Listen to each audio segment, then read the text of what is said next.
Come on, somebody. Where's this going live at? Facebook. Yep. Like on whose page though? Gathering 208. Yep. All right, hold on one second because I want to be able to share it out to mine. Are we live? Yeah. All right. Hey, welcome to the Gathering 208 podcast. And no worries, Bobby, they can't see you yet. They can only hear you. We're glad that you're here with us tonight. Hope you're jumping in. This is, I don't know, what is this? Podcast episode 11, I think. Yeah. And we are joined by Bobby Bugattii Jones from Sioux Falls, South Dakota. And Casper. Oh, Casper. Right? You're Yep, Casper. I met him in Sioux Falls. That's where you got that. I was seeing. I got my information wrong. No worries. You can tell I've done my homework and I am prepared. That's my fault. I told you Sioux Falls, but that's where we met. That's all right. That's where we met. That's okay. Hey, and like always, every week we want to have you part of the conversation.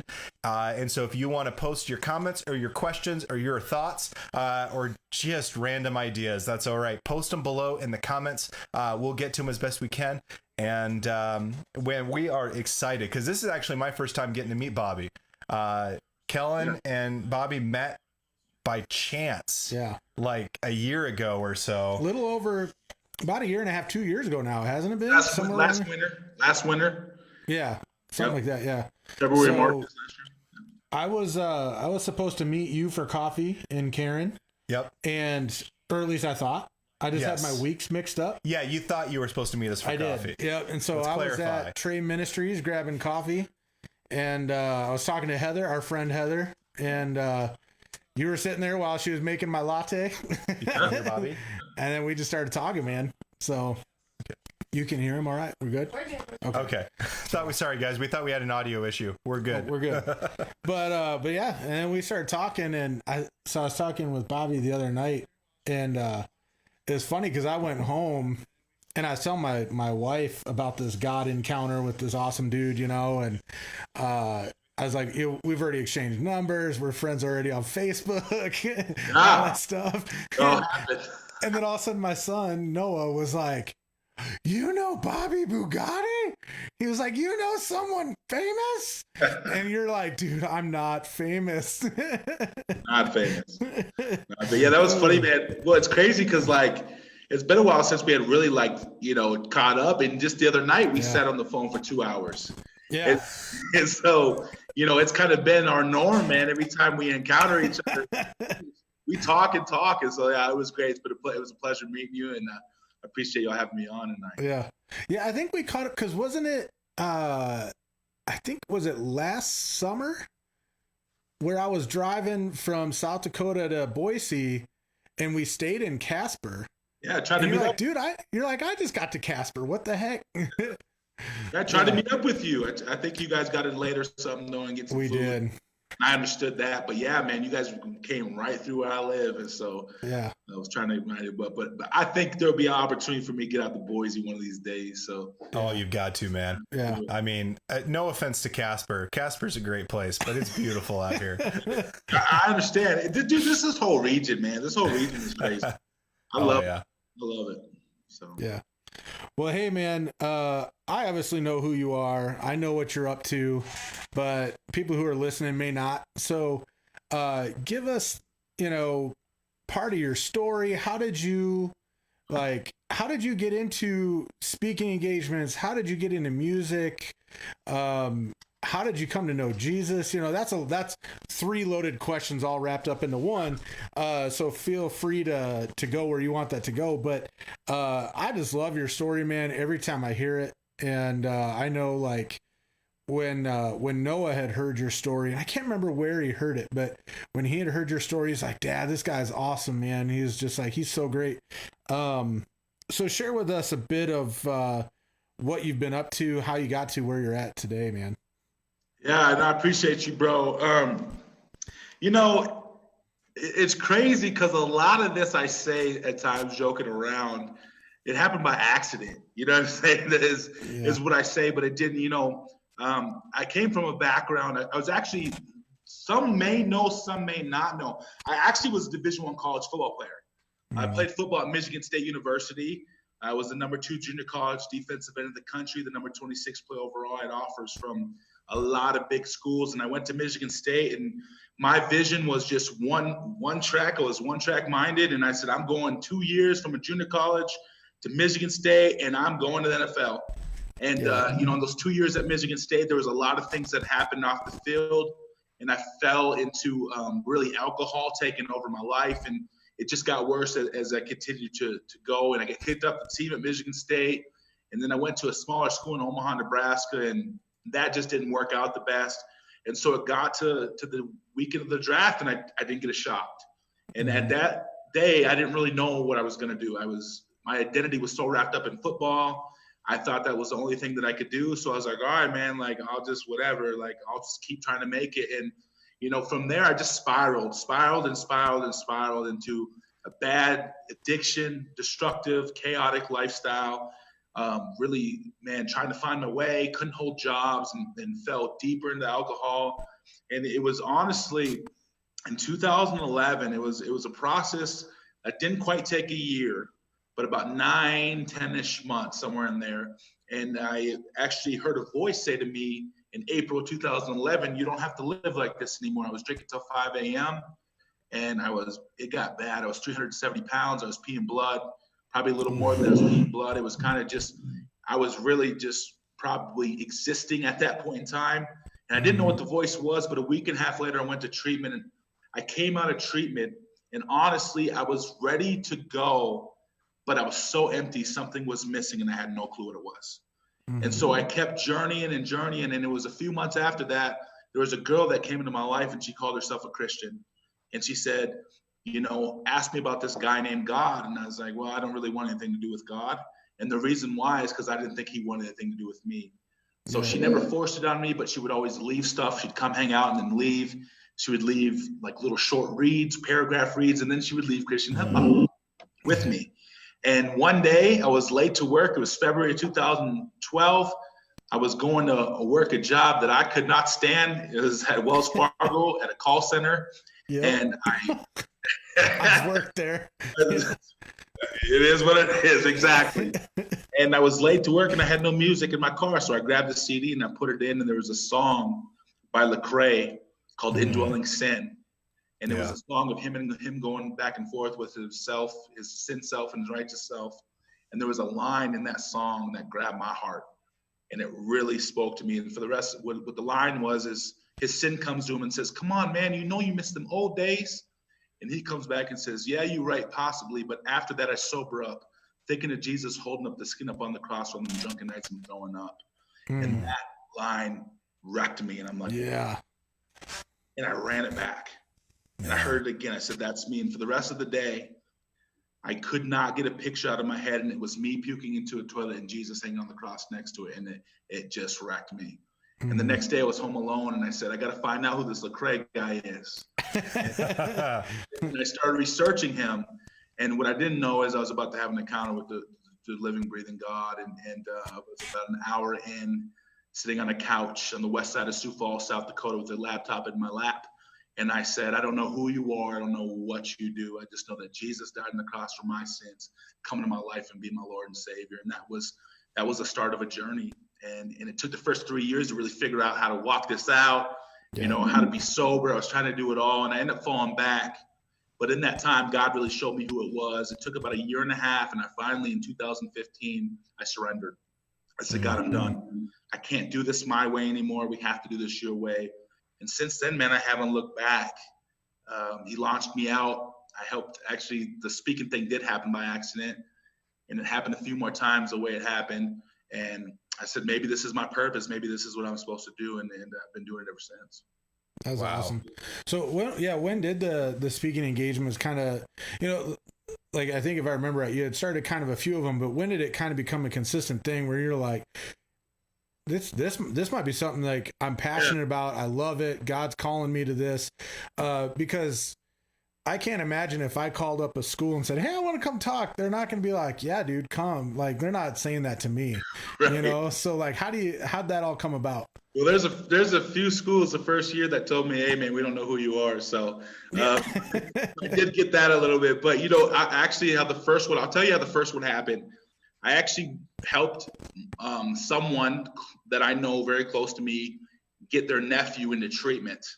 I helped them get their nephew into treatment, and he called me about a week, and he actually coached the football team in South Dakota. And he said, hey, I want you to come speak to my team in August. And so I said, all right, I'll do it. And so I just went down there, not expecting anything. He said, I'll give you some gas money. I went and shared my story, and they posted pictures on Facebook, and then someone else contacted me and said, hey, will you come speak to my kids? And that happened probably 3 or 4 more times. And then I got fired from a full-time job. And I said, okay. And I heard God say, it's time to go. I'm launching you out. So that's kind of how it started. The school thing, I didn't know that was a possibility. I said, well, I'm a Christian. God's my story. My story is God. I'm probably just going to do youth groups. Well, later that year in 2015, I got connected with a program in Minnesota called the REACH program. It's basically corrective behavior program that gives basically, if you're behind in credits, it gives you a chance to, a lot of kids were going to drop out, but they got in the program. It gives you purpose.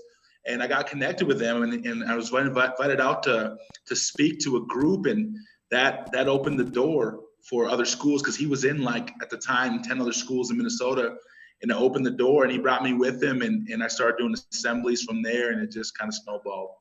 Yeah. Wow. That's awesome, dude. Now, you told me the other day, and you were just telling Josh a little bit before we jumped on the call, you've obviously been traveling the country, so it's exploded from this, hey, come talk to my kids, to, hey, come talk to my kids, to now it's like this thing. It's like it was like up to COVID, your speaking engagements at school was like your main source of income, right? And COVID kind of blew that up, but at least temporarily.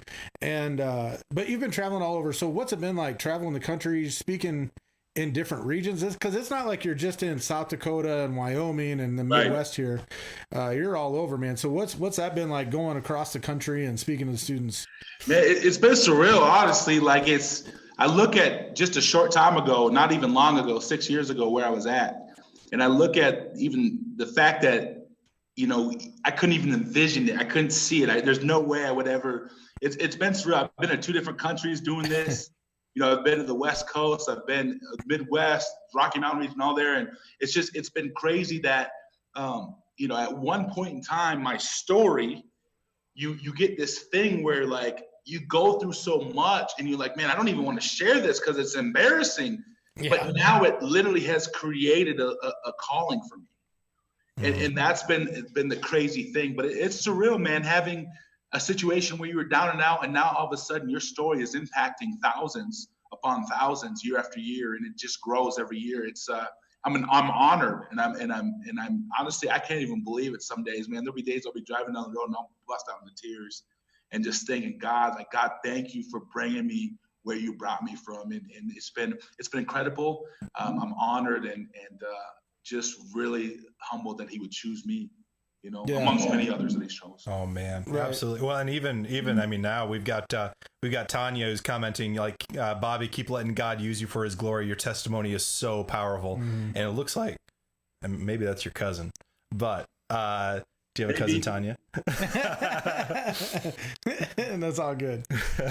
Anyways, but that is a powerful story. When you were telling me about just the Lecrae lyrics and that moment that you were having, man, I'm getting goosebumps on my end. Separated by 1,000 miles, and still getting goosebumps. But have you ever seen the I Am Second interview with Lecrae? Yeah. Oh man, that wrecked me. So, anyways. I haven't seen that one. Oh, you need to watch that one. I Am Second, but not the one with Lecrae. Yeah. Yeah. So anyways, sorry, man. No, I was just gonna say, like, a friend of mine I heard speak one time, or preach, I should say. He was sharing about his struggles in this particular sermon, and I mean, it was something where afterwards, I remember people were going up to him in the lobby, like, I can't believe you just shared that stuff publicly, and I overheard him tell a lady, he was like, I used to be really ashamed of my past, right? Because that's what the enemy wants. He wants us to feel ashamed and regretful of the things we've done and all that stuff. But he was like, the more I share my testimony, the more I share my story, the less power that shame has over me, because I realize it's helping other people battle their own demons, battle their own sins in their life, and so I would have to imagine, man, you can feel free to correct me if I'm wrong. Like the more you share your story across the country with, adults, parents, youth, all that stuff, I have to imagine it has less power over you. I mean, correct me if I'm wrong, but yeah, it does. It does. As you continue to share it, as you continue, first of all, it's therapy. It's healing. The more you talk about it, the more you get it out there. Like you said, the enemy loses the power that he had over you with the shame, the guilt. Hey man, no one else is dealing with that. Hey, come on. You don't understand that. Like no one else is dealing with that. And really what it did, it gives people, when you share your story, it gives them an opportunity to say, me too. Yeah. Me too. Like I deal with that. And so that's kind of what I saw. And as I started sharing, because at first, like you have to, I didn't have a ton of skills at first. All I had was my story. Yeah. And I would share it straight through. And that was what it was. But what I did see in that is I saw how people were drawn to the rawness and the realness of it. Mm-hmm. And I said, okay, there's something to this. And so if it gives someone else the power to share their story, then it's doing what it's supposed to do, right? And so, yeah, it is therapy. It's therapy in that, and in that shame, the guilt. I mean, it's gone now. Like there's nothing to that anymore, because it's literally a thing where, one, I have more compassion for people that are struggling with something, because I've dealt with it. But also it empowers the next person to say, I need help. Let's make a change, and I can better my life. Mm-hmm. So that's so good, man. So with that, then along that same lines, when you've been out there speaking, because you've shared some of the stories with me personally, but you've also shared some on Facebook, obviously not, throwing people's names out there. You're not doing that, but what are some wins you've seen, man? What are like those struggles kids that have come up to you that they've shared with you, that they talked about, they've overcome, because you've gone to the school and spoken to the students? What are some of those wins you've seen out there? Man, I tell you what, the biggest one that's been happening in the last year that blows me away is I was going to commit suicide until I heard your story. Yeah. And I'm like, whoa. Yeah. And so that's the biggest wins that I've seen, is like, that is crazy, that you can go and you can share something so powerful. Because what they see is that how you were down and out, but now you're not. And they know that the valley isn't always the place you have to stay. You know what I'm saying? And so when they see that, they say, okay, I know I can come out. I can do it. I don't have to give up my battle. I can keep fighting and different things. And then what I do is I empower them to come along. I'm coming alongside you. Let's walk this out. Let's do this. I try to touch every person when I'm when they DM me. I want them to hear from me. If I miss it, I say, hey, resend me a DM. I want you to hear from me. And so, yeah, that's been the biggest, man. There's been tons. I've stopped cutting, I've stopped self-harming because of you. I've stopped alcohol. I've stopped doing this. I've stopped doing that, but the biggest ones and no one's story is insignificant. They're all significant, right? Yeah. But the suicide ones, man, that's a big, big thing. And so when I hear that, man, I'm just like, whoa. Like, yeah, Bobby, like, let's keep going, brother. Keep going. Well, I'm trying to remember. I can't remember if it was on your Facebook Live today or if it was on something else that you had shared with me recently or just shared publicly. But wasn't there a girl where, was it like the night before she was considering suicide, or maybe that morning, but came to school anyway or something like that? Help me fill in the blanks, because I don't have the story, obviously. But yeah, it was 2 weeks before. It was in Kentucky. It was 2 weeks before she had attempted suicide. And then I came 2 weeks later, and she heard my story, and she That's said, what it was. wow. Okay. And she stepped back from it and was able to say, like literally, I know that I need to change some things. So there was some things she was doing in her life as well. And they, there was some other stuff going on there as well, and through the family. But yeah, that was powerful, man. That one, and it took her a few months to track me down, actually. Okay. And so when she did, I was just, it was so just crazy, and I was like, wow, this is huge. And so yeah, that was that situation. So yeah, that's just crazy, man.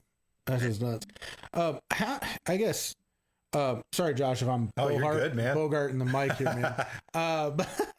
But you guys have both done youth ministry. I have a teenager, but that's different, I think, than doing youth ministry, right? Like, and you guys have done it in different aspects. You know, like Bobby, you're obviously traveling the country talking to the youth, you know, speaking directly into the things they're dealing with on a day-to-day basis. Josh, you were in youth ministry, but like, I'm wondering, like, no offense, Josh, it's one thing when you're the pastor and you're there every single week, Sunday and Wednesday, other trips, youth events, and you're building a daily relationship with the students, right? Like, there's going to be that connection there. I find it fascinating, not that that's not fascinating, but I find it fascinating how in one speaking engagement, you connect with the youth. Like, how do you create that environment? Because I'm sorry. I remember when I was a kid, and I don't know if it was the same for you guys, but when I was a kid and the speaker was there, I was just like, hey, I'm out of math class for an hour. You know, like, I didn't care who was coming to speak. I couldn't tell you one speaker. Right. I never connected with one, but I was also kind of an arrogant little punk, you know? So yeah, not knocking you, Josh. I know it didn't come I've got my own rebuttals, but I hope it didn't come out that way. I'll just save them for your review later. So I'm going to tell you, I don't know. Yeah. It has to be God. Yeah. That's the only explanation behind it, because it's nothing special that I do. You know, right. One gift that I know that I have in me that's placed by God is the engagement. Like, they are captured from the time I start speaking to the end. And that's nothing that I do. I can tell you that. And so actually, like, if you're a youth pastor, you actually have an upper hand on me because you're in that community. You're building that relationship. I leave, right? Thank God with social media every day, like, you're able to stay in touch. But I can't, like, it's like, honestly, when I go to places that I'm really like, man, like, I'm drawn to this place, most of the time, like, I'm like, I want to work here. Yeah. Because I care about those kids so much. And so that's the hard part about what I do is I go into a city for a week or a day, whatever it is, and then I leave again. And so the capturing of the audience and having the impactful message, I just have to say the Holy Spirit. There's only one answer there, because it's not anything I'm not capable of that. And so, but I do try to follow up with them when I leave and different things like that. But that's the hard part about what I do. It's probably the biggest downfall to what I do. One of them is I'm not there every day. Yeah. Nah, and that's hard for me. So. You know, and being in youth ministry, one of the things we would do is, you know, we're there for the long haul. Right. And so you're walking with them, you're walking through but they would hit your students would hit these points where you go, man, I know the next step for you, but you just haven't been willing to take it. Or it's almost like my wife accuses me of this all the time. She'll tell me something over and over and over again. And then Kellen will say it and I'll be like, oh yeah, that's a good idea. And she's, man, I've been telling you that like for all week long. And why didn't you? And in a lot of ways, that's the same way with youth ministry. We'll tell them the same thing over and over and over again all year long. And then you take them to go see, you know, a guest speaker or an evangelist or a camp speaker. And all of a sudden it like clicks. Right. Yeah.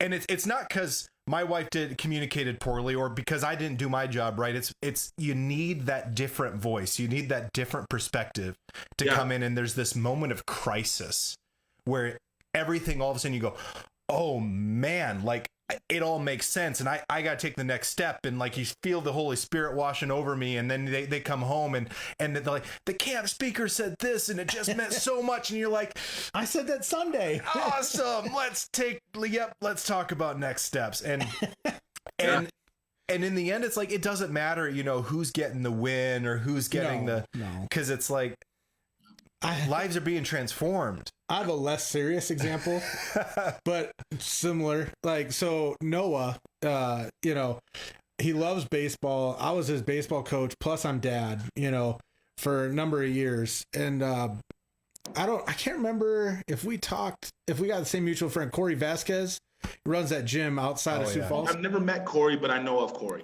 You know of him. Okay. So Corey runs a baseball camp in the fall. He also does stuff all summer long. And, he's become a good family friend. And, I asked Noah one time, I said, hey, do you want to go to Corey's camp? Now these kids are these kids are in it all the time, and Noah loves baseball, but he wasn't in it as much, but he wanted to get better. Right.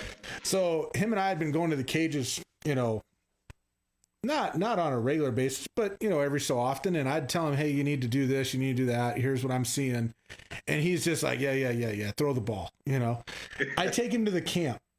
The first night of camp, he gets in the car and I'm like, what'd you learn? He's like, Dad, Corey told me that my load is like a split second off and I'm swinging just a little bit late. And I'm like, I told you that last week and you told me to throw the ball. Like, you just blew me off, know? So it's similar concept, less serious example, but yeah. No, I love when we have people who are just have that gift of engagement and that gift of evangelism and that ability to and a remarkable story to just illustrate all of that, and it helps. There is something powerful about that change of voice and hearing that new story. And I mean, let's face it, I would spend 6 years with the same teens. They heard all my stories. Yeah They can tell them for you. Yeah, exactly. And that's it. I think there's part of that sits in that space of, you're someone different, you're coming in, who's this big black dude, Actually, I tell the joke early on in my assembly where I pick on someone and I get kind of close to them and then I go, they're probably like, who is this big black dude in my face?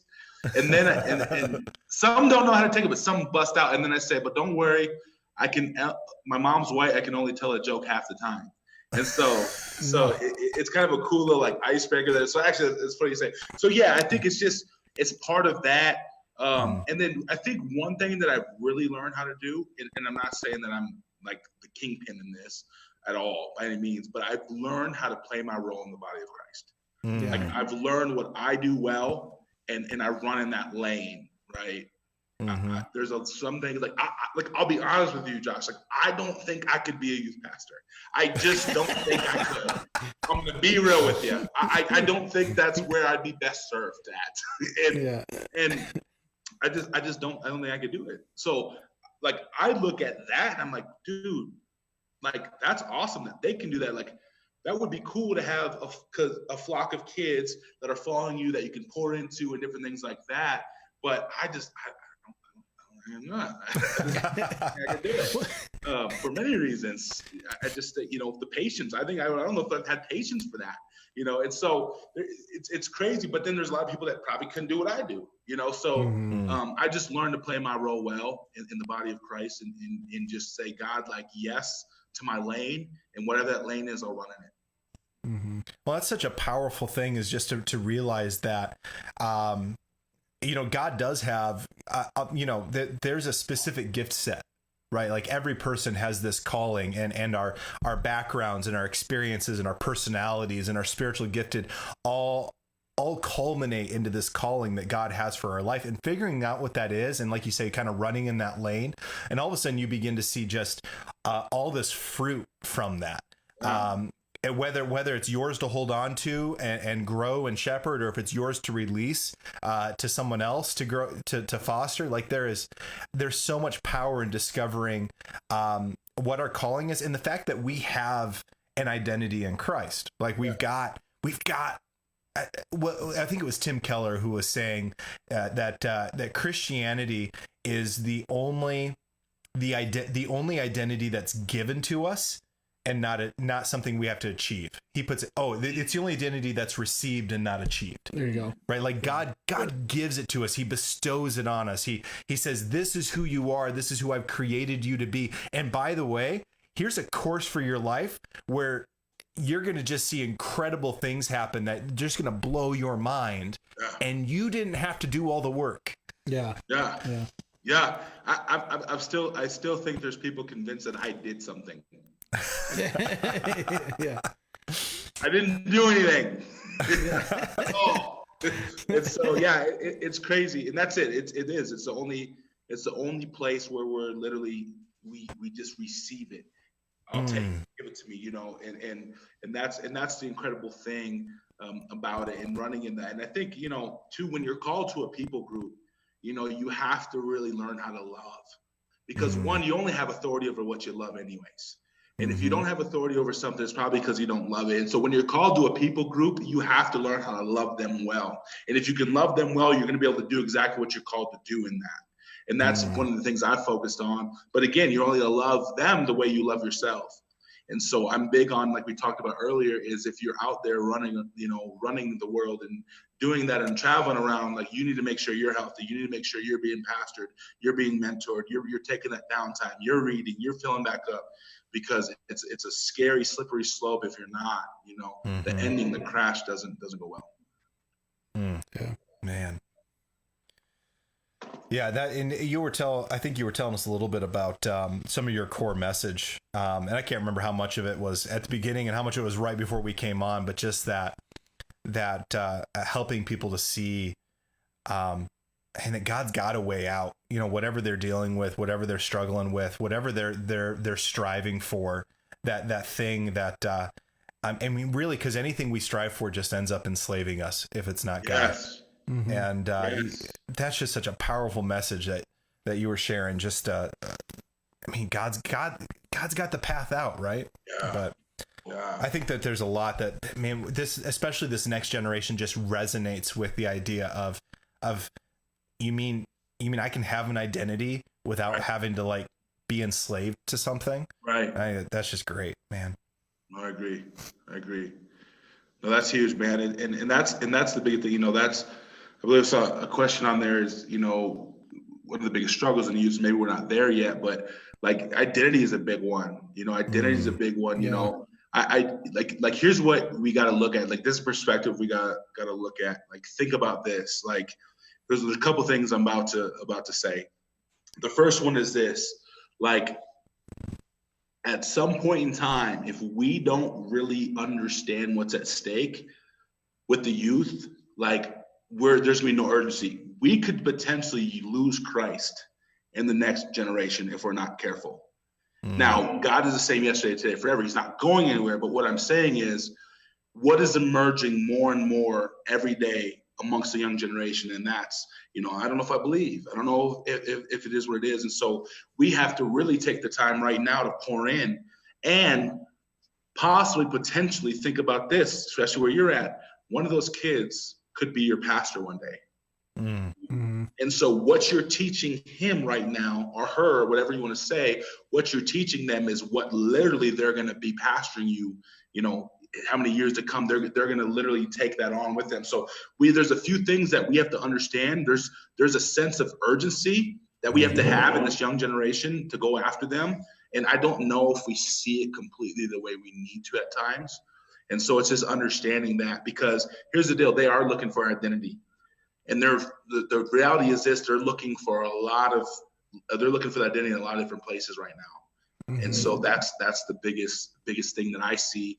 And that's what creates urgency in me that keeps me up at night. Like, God, send me, please. Like, more, give me more. I want more, but then I can only understand that I have to play my part, and my part's only my part. And I can't do anything outside of that. Yeah. Well, like, it's one of those weird things. And I think we've talked about it before with like social media, right? And not just Facebook, like all of social media, like Instagram, the Snapchat, the TikTok now, which TikTok has just exploded over the last couple of months. But I can't remember, gosh, how this was back probably before we came out here to Boise. But I remember like working at Ransom Church, and I had heard a girl, she was like high school, maybe young adult, like she was maybe 18, 19, right in that range. And she was saying that, she wanted to become an influencer. Yeah. Like, so we're just striving to put out a fake persona now. Like, is that, and because besides my son, I'm not heavily involved with youth. You have been, obviously you have been. But besides my son, I'm not like heavily involved with youth, and so like, yeah, it's one of those things it's like, man, that is so like, we've put off social media for so long with Noah. And it feels like for so long with Noah. But he got Facebook January, February. so he's been on Facebook 2 months, and the other day, I think we're all friends with him on Facebook. He posted, he's like, "I'm done with Facebook. You guys are crazy." Basically, he's basically like, "Facebook, you guys are insane. I'm out." You know, like he had it for 2 months as a teen, and he's like, "I'm done." You know, so yeah, I mean, it's one of those things that's so hard because you know there a lot of them are on social media on various different platforms, and that's what they see all the time. And if it's not their own people they're seeing, it's, you know, celebrities, some real celebrities, some are made up celebrities, you know, and that's what they're seeing and that's what they're striving to be. Yeah. And if I can't look like that woman or if I can't look like that guy, then something's wrong with me. And then you start that spiral, right? You start that spiral down just a terrible hole. But yeah, that's tough, man. I mean, well, let's admit too, right? Like as parents, we do it, you know, as speaker, you know, as a grown man, you know, as a mom. Erica's behind the computer here. You can't see her, Bobby. But, you know, my wife and I have had conversations and we're like, man, that couple, you know, their birthday party for their kids looks so extravagant and it looks so amazing. And our kids, there was one day, you know, we're like, oh crap. Did we get presents? You know, it's like, did we remember? Did we? I mean, we remembered, but it was one of those things where it hit you. It's like, oh, that's today. Oh no, you know. But you start comparing yourself, and you're like, I'm a horrible parent. I'm a horrible mom. I'm a horrible wife, or you know, whatever. I'm a horrible son. You know, whatever it might be. And pastors and communicators can be really guilty of this too, because we'll, you know, and pastors don't like to talk about it, but like we'll compare churches. Oh yeah. We'll compare who's got the better live stream, you know, communicators, who's got the best, like with camp speakers, man, who's got the biggest altar call, who got called to the biggest camp. It's like, oh, you're at that little camp. I'm talking at NTS, man. Come on, you know, and we can be so bad at, but it's that whole conversation of where's your identity come from? Yeah. Right. Like if your identity comes from the accolades that you get on Facebook, now all of a sudden social media is the thing that's enslaving you. Yeah. Or is social media the tool that you use because your identity's in God? Right. And it is, man, that's like playing with fire. And I think is it James who talks about the tongue is fire? Right. The tongue James, it's on fire from the devil, and social media is just that times, you know, 10. And because we're communicators, we're using the tongue, we're using language, we're using influence.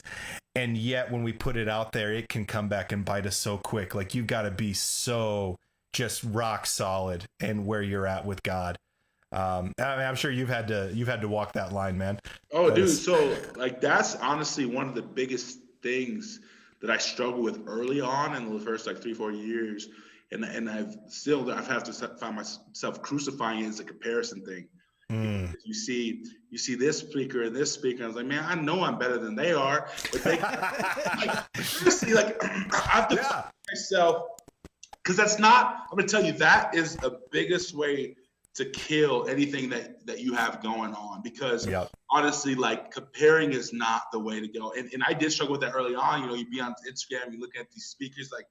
Listen to messages like, dog, like he just booked 20 schools this week. I'm trying to book this month. I'm trying to book one. Like, you know what I'm saying? I know my message is, you know, but I got out of that when I realized that at the end of the day, we all have a different story and we all have different ways that we're going to be used. And so, you know, that was something that I had to crucify. Honestly, in the last year, for the most part, it hasn't been a thing. But yeah, I mean, you know, I explain it like this. We get up every day and we open the door to the social media world, right? And then we live in that world all day long. And we're on Facebook, and now everybody has a platform. Every single person has a platform. And I'm going to be honest, and I'm going to go out and say this, and I don't care if I get in trouble. There's some people that have platforms that shouldn't have it. I'm just going to be honest. You shouldn't have Facebook. Some people shouldn't have access to as much Facebook. Him and I we talked about this the other night. So. I agree with you. I'm going to be real. They don't know how to handle it. It is what it is. And here's the deal. Me as a leader, I can't post whatever I want. I just can't. Like, I can't. Like, you don't think I see things that I just want to be like, man, I really want to say something right now. But I can't. Because if I say something, I'm going to be the one called out. And so it's one of those situations where, you know, I actually don't like social media. don't focus on it. People keep telling me I need to. Like Kate Thompson's one of my best friends. You know Kate, I think Kellen.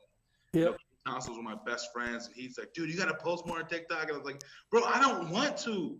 I don't want to, but you know, at the end of the day, you know, if we do see it as literally a tool to gain more ground, because now that's just where we're headed. We're headed more digital real estate. I mean, we have to have an online message because of the simple fact of where we're headed. People spend majority. I mean, I look at my phone and the hours that I spend on it. I mean, dude, it's crazy. So we have to do it as a tool, but if we use it the right way, it can be so amazing. Does your phone have the conviction report every Sunday as well, where it tells you, hey, by the way, here's where your screen time's at? And it's been one more lately. Is that or something? I don't know. There's this one productivity, man.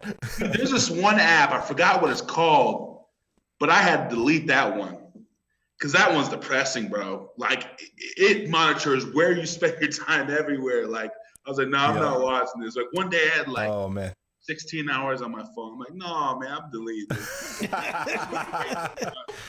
You know, when you talk about social media and like, I just feel these dots connecting with some of your messages too. Like, you know, if we want to love well and we want to love people in that moment the best we can love them, that means we're not going to use social media to build our own influence. We're going to use social media to impact lives. Yeah. And, you know, when you talk about what you post, I used to tell my youth leaders, man, if you're gonna friend our teens on Facebook or wherever, then anything you post, you have to be willing to put on the screen on Wednesday night. And that's kind of just a mantra that I've lived by. If I'm not willing to put it on the screen in front of my church, then I don't put it on social media. Yeah. And it better love well. It better spur them on to kind of that next thing, or at the very least, let them laugh at who I am. I mean, there's a lot to laugh at, but. But I'm just thinking, like, as you guys were both talking, you know, that verse, comparison is the thief of joy. You know, like, man, so many people love social media and are miserable, and we've got scripture telling us that comparison is the thief of joy. So what is Facebook, Instagram, TikTok, all that stuff? What is it doing, right? It's just, man, it's stealing what joy we can really have in life. And I think back to, like, you know, my wife and I talk about this all the time. We're, you know, because we get those stupid reports too on Sunday, right? That tell you your usage is up 62%. And you're like, not possible.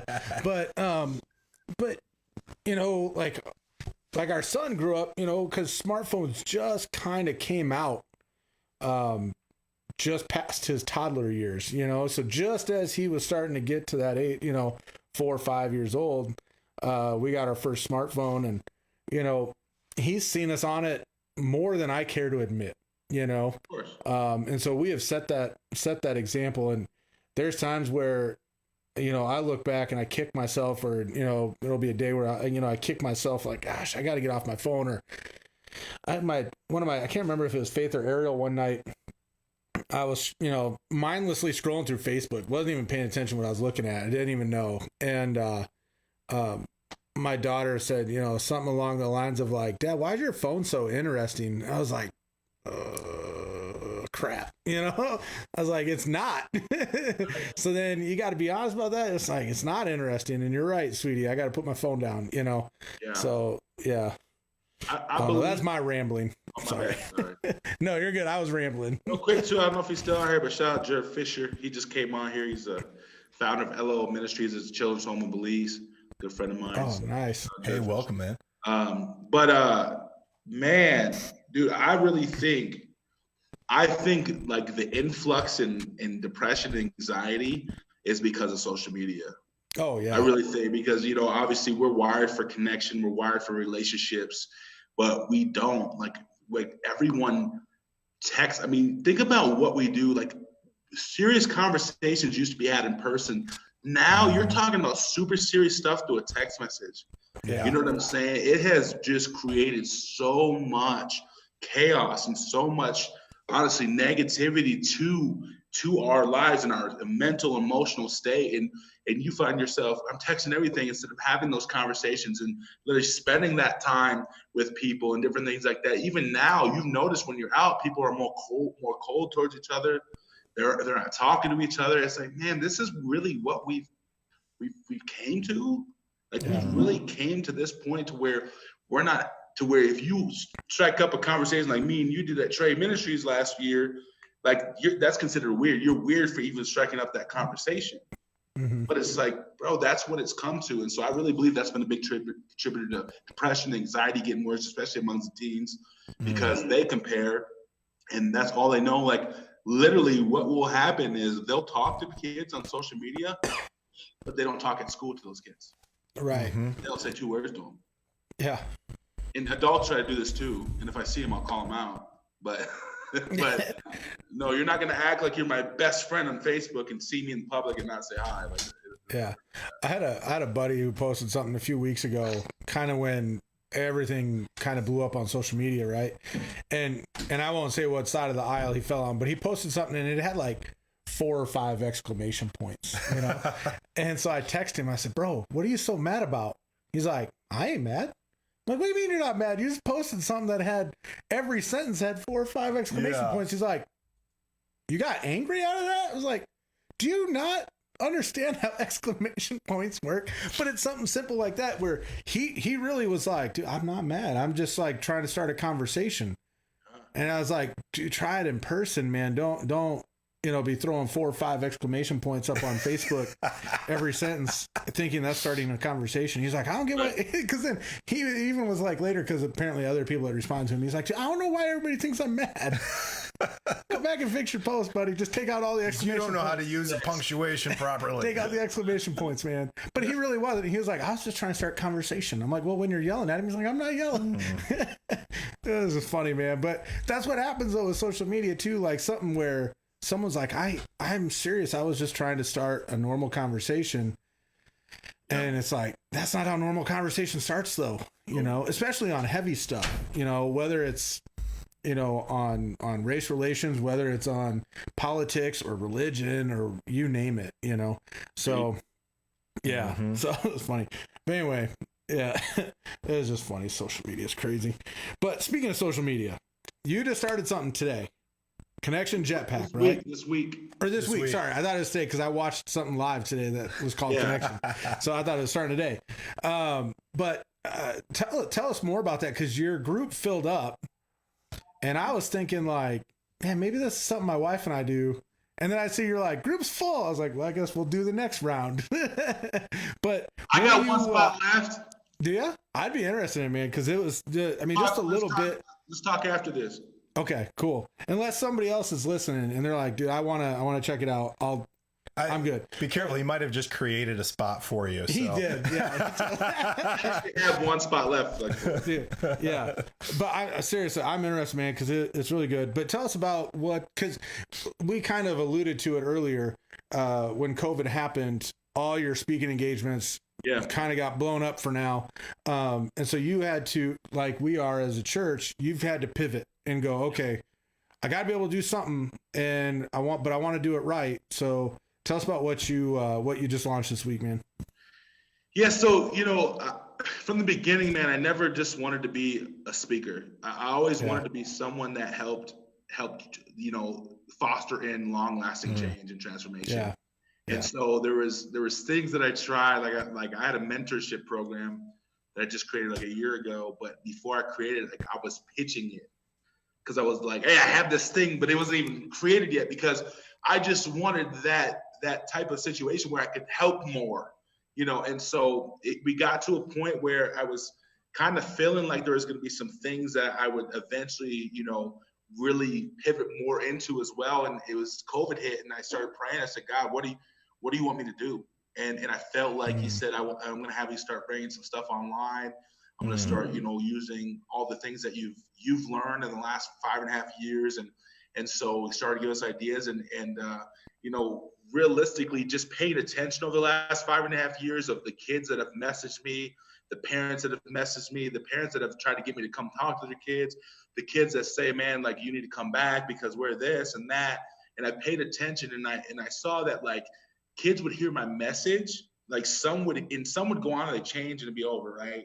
And they would never look back. But some would change short term, and then a couple months later, it would be back to the same thing. And I started looking at, I was like, well, you got to think, they're going home to a certain environment. Mm-hmm. And so if the parents don't change, then the kids can't stay changed. And so I started looking at the disconnect there and how, but then I started looking at how much, because of the youth that we have in our society today, how disconnected they actually are with their parents, and some parents don't even know it. Mm-hmm. And so we tried to, and we wanted to create something literally that they could do together, and that could connect them, and they could, they could do it together, they could connect on it, and they could, really work on their relationship and value their relationship. So it's basically working on bringing healthy relationships to families that feel like they've been disconnected or don't know how to talk to their kids, or kids don't know how to go to their parents with issues or certain things like that. That's what that's what we launched out, and it's been awesome, man. Yeah, that's awesome. And how many do you have in the group so far then? We have 9. I'm looking for 10 for this round. Yeah. Okay. So, I was gonna say, I thought you were looking at 10. So I mean, that's incredible. One of the things we talked about when I was doing youth ministry is, we'd bring in these camp speakers, right? And our kids would get fired up and excited and be like, we're gonna do this and this and this and this. And then you get back into the school year and they'd fall back into the same old habits, same old lifestyles. And it's like, well, it's because nothing about their construct changed. Nothing about the rhythm of their life changed. And we kind of discovered that you've got somewhere between 14 and 21 days to get a new rhythm interjected into their life, to see that change kind of take hold. Yeah. And so, for us, it was a lot of like, okay, how do we get these kids into discipleship groups? How do we equip their parents, in the home? How do we get them connected with other students who had the same shared experience?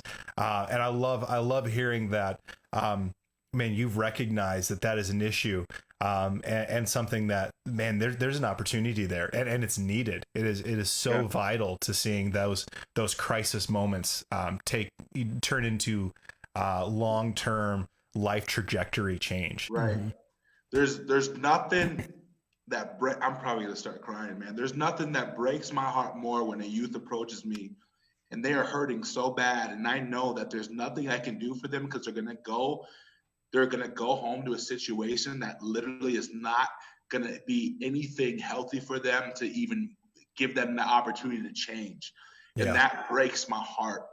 And it has from day one. And so I wanted to be able to create something, hopefully, that can give them that opportunity with, to say, hey, I do have something that I think could help, but when you just go speak and you leave and they come up to you and they clasp in your arms and they're bawling because they have so much going on, they're hurting, they have wounds, and they see that glimmer of hope because they see someone that finally sees them and values them for who they are and who God created them to be. It's a hard thing to leave that, man. Yeah. It's hard to leave. And so I wanted to find an opportunity to be able to, man, let's see if we can, connect with these kids and these families more than just an event, one-time assembly. Yeah. Mm-hmm. So what does that toolbox look like that you're trying to equip parents with? Cause man, I think back, like when we first moved to Boise. Now that doesn't mean like in Sioux Falls, some of Noah's friends didn't, have their own, issues at home. And Kathy and I are far from perfect parents, Noah would probably be the first to tell you that. But man, like he came home, the first week from school, and every day we'd be like, okay, who are 2 kids you met today, and tell us their story, and he'd be like, so-and-so's dad is in prison. So-and-so's parents died of drug overdoses. So-and-so's, dad is in prison. Mom abused him and social services took him away to, and it was like every day, man. Or he'd be like, so-and-so's mom or so-and-so's dad. Like he was telling me of one student where their dad, like, mom sounds like she's a loving parent. Dad, though, is abusive. Maybe not physically, from if I remember right, but definitely verbally and emotionally and mentally, right? And it's just hard. So how do you first of all, you got to be a parent. Like any other issue, you've got to admit you have a problem, right? Whether it's, hey, I just don't know how to connect with my teen. I love him, but I just don't know how to connect with him. But like, what's the toolbox look like, man? Because every one of those students and every parent that's coming into your group is going to be facing different issues, right? So like, how do you equip that toolbox, so that you can equip them to go on to be better parents and have a better family unit, Yeah. So one of the biggest things that I've realized that I'm actually gifted in is meeting people where they're at and really going to their level and being able to meet them exactly in their place. And so that's one thing. So, because again, like you said, you have so many different walks of life coming in. I have different ages. Like I have someone in here as low as a mom with her kid, as low as 8 years old. So it's a different approach with everyone. But a lot of it is, like you said early on, you got to acknowledge that there's a problem. But some parents and some families may know there's a problem, but they don't know what the problem is, and they don't know how to identify it correctly. Because there'll be something where you say, like, you have all these things, well, this, and this, and then you ask them their connection level, and they'll tell you out of 5, it's a 4 or 5. Well, no, that's not what I'm seeing. So obviously, you either don't know what connection is, or you don't know how to identify the problem. And so that's what I teach you how to do. And then I teach you healthy boundaries, healthy communication. And I teach you generational roots. I teach parents how they were raised and how that has affected them and how they've parented. And then there's a lot of other things. And I just really, the biggest emphasis that I put on it is valuing the relationship, because that is something that will never change. Your kids will always be your kids. Your parents will always be your parents. That is not changing. So valuing the relationship and putting that on the forefront, and I teach them how to do that. And with that being at the forefront, all the other things usually leads to pretty big transformation. Yeah. So, and the people in the group, it's just for the parents, right? Like, this isn't a group where you have the whole family unit coming together. This is just for the parents, right?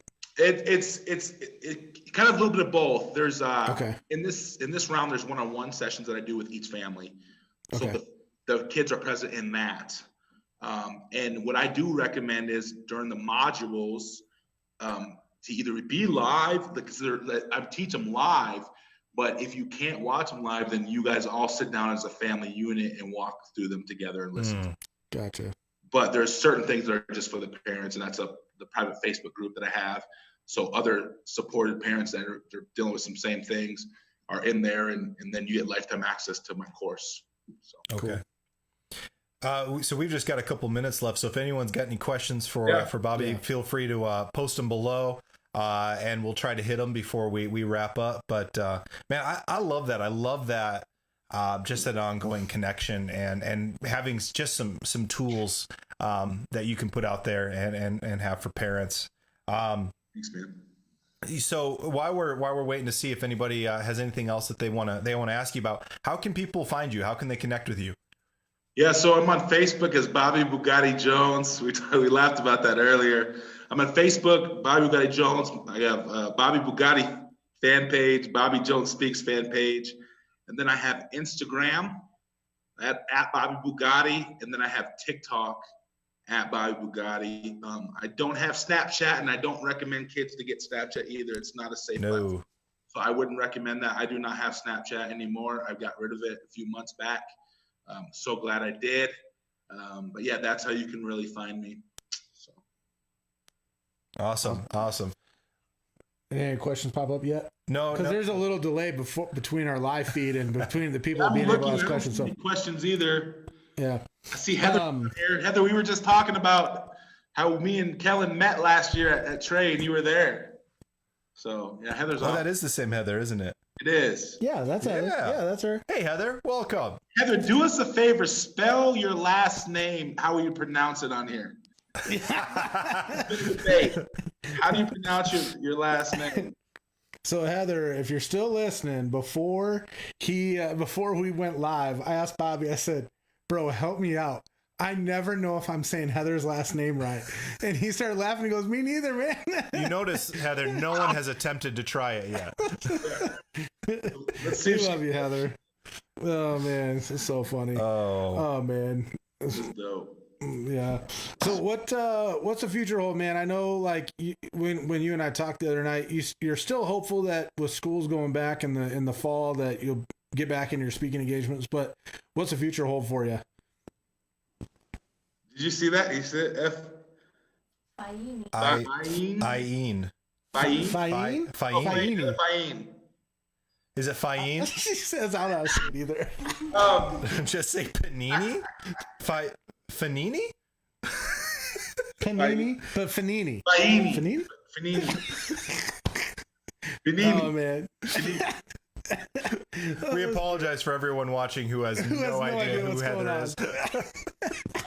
You should know who Heather is. Anyways, yeah, the future for you guys, man. So actually, we've been actually getting calls this last week about now schools do want to bring us in sooner. We had a run in Montana in April that got canceled, and a run in Iowa. So yeah, and then I was going back to Colorado in the fall. And so we are going back out. As far as the future, I'm looking actually after this too. My admin would probably get mad if I said this, but I'm going to say it. I'm actually, after this first run, I'm actually going to launch out a mentorship program online for kids too. So awesome. But so there going to be some of that. And then, man, I'll be honest, man, I don't know. 'Cause in 2019, God wrecked my whole plans. Like, I didn't see me leaving Sioux Falls. And all of a sudden, he told me I'm moving you to Casper. So, man, I've really learned to honestly enjoy the moments, really run in the process, like embrace it and just see what he does. But there is something I can announce that's super cool. I'm a co-founder of a youth conference.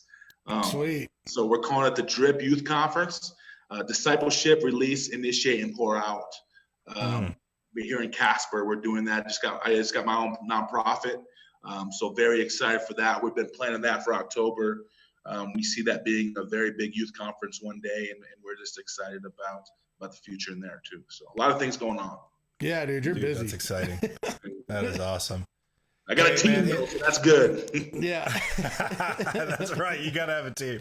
Oh, hey, I appreciate you taking the time and come on. I mean, I know you got a lot of stuff in the works, and it was awesome getting to meet you, and I hope we get to have more conversations in the future. Yeah. Dude, thanks for having me on. I appreciate you, man.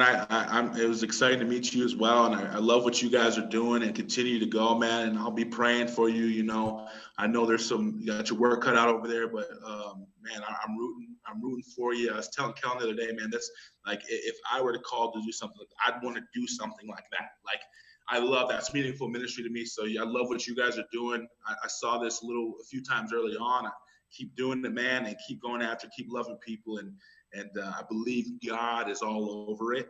And you're going to start seeing fruit, which I know you have already, but you're going to start seeing major fruit in the future.